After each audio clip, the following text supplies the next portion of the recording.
அந்த காலத்துலலாம் நம்ம தாத்தா பாட்டிங்க அவ்வளோ ஒரு ஹெல்த்தியான சாப்பாடை சாப்பிட்ருக்குறாங்க.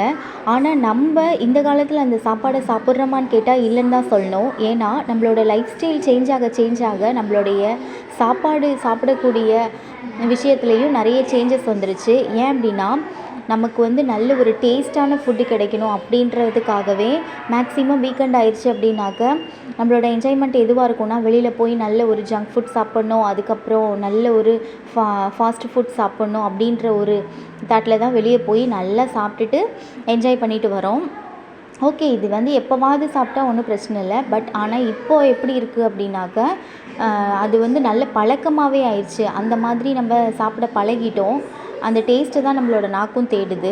அதே போல் டெய்லியும் நம்ம சமைக்கிற சாப்பாட்லேயும் சரி, ஒர்க்கிங் உமனாக இருந்தாங்கன்னா அவங்களும் கிளம்பி வீட்டில் உள்ள பசங்களையும் கிளப்பி ஹஸ்பண்ட் ஆஃபீஸ்க்கு அனுப்பி அப்படின்னு சொல்லிட்டு வேலையை செய்யும் பொழுது எது ஈஸியாக இருக்கோ நம்ம அதை தான் செஞ்சு கொண்டு போகிற மாதிரி இப்போது லைஃப் ஸ்டைல் இருக்குது.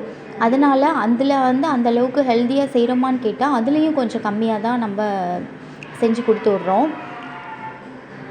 அதே போல் நம்ம வந்து இந்த நட்ஸ் ஐட்டம்ஸ்க்காக நிறைய வந்து நம்மளோட பட்ஜெட்டில் செலவு பண்ணுறோம். நட்ஸுனாக்க அதிகமாக முந்திரி, பாதாம், பிஸ்தா, வால்நட் இது எல்லாத்தையும் மேக்ஸிமம் இப்போ எல்லாருமே வந்து அது ஒரு நல்ல ஒரு ரிச்சாக இருக்குது, ரெண்டாவது ரொம்ப நல்லது அப்படின்னு சொல்கிறாங்கன்னு சொல்லி அதை தான் நம்ம மேக்ஸிமம் ஊற வச்சு சாப்பிட்றது இதெல்லாம் பண்ணிகிட்ருக்குறோம்.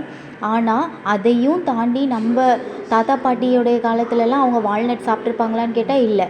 ஆனால் அவங்களுக்கு ஈஸியாக கிடைச்சது இந்த வேர்க்கடலை, கம்பு, ராகி இந்த மாதிரி ஐட்டம்ஸ் தான் அதிகம் கிடைக்கும். அதை தான் அவங்க சாப்பிட்டு வாழ்ந்துருக்காங்க. ஆனால் அது அவங்களுக்கு அவ்வளோ ஒரு ஹெல்த்தியாக இருந்திருக்கிறாங்க, நல்லாவே இருந்திருக்காங்க. நம்ம தான் அதை யோசிச்சுக்கிட்டு அதெல்லாம் வாங்காமல் அந்த மாதிரி ஒரு நட்ஸ் ஐட்டம்ஸை மட்டும் வாங்கி நம்ம சாப்பிட்டுக்கிட்டு இருக்கோம்.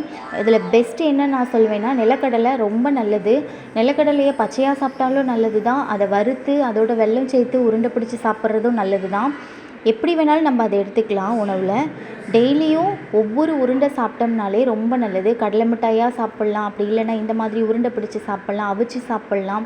இதெல்லாம் நமக்கு வந்து ரீசனபிள் ப்ரைஸும் கூட. 1 கிலோவே 150 ரூபா தான். இந்த மாதிரி ஐட்டம்ஸை வாங்கி நம்ம டெய்லியும் சாப்பிட்டோம் அப்படின்னா ரொம்ப ஹெல்த்தியாக இருக்கலாம். ஓகே, இந்த வீடியோ பிடிச்சிருந்தா சப்ஸ்கிரைப் பண்ணுங்கள், லைக் பண்ணுங்கள், ஷேர் பண்ணுங்கள். தேங்க்யூ.